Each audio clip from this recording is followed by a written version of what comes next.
What sort of deal is there actually to be done between the US and China when it seems like Donald Trump's strategy is sort of domination? It wants to retain US hegemonic sort of economic power. Yes, that's absolutely right. I think the use of that word hegemonic is absolutely right. The question though is what kind of hegemony, or hegemony is the way I prefer to say it. I don't know. Maybe you're right. Maybe I'm wrong. I don't know.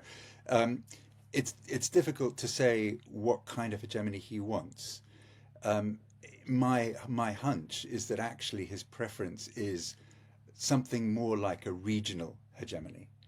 I think that there is a kind of a revival of the Monroe Doctrine in the White House, and the emphasis that he's put on Greenland and Canada and Panama suggests that it's dominating the Western Hemisphere, or at least from Canada south to the tip of Argentina.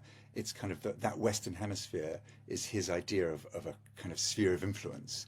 Um, and it seems to me that there is this sort of tilt within the Trump administration towards an idea of recreating an international order based on spheres of influence.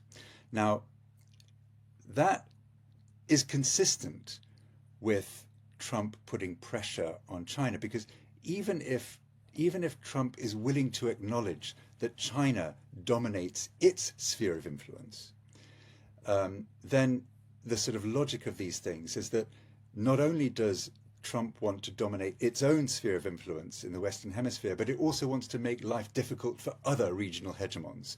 And so, albeit that Trump might be happy to see China dominate its region, it will also be rational for Donald Trump to make life more difficult for China, to make it more expensive for China to dominate its region. And it does that by trying to undermine the Chinese economy.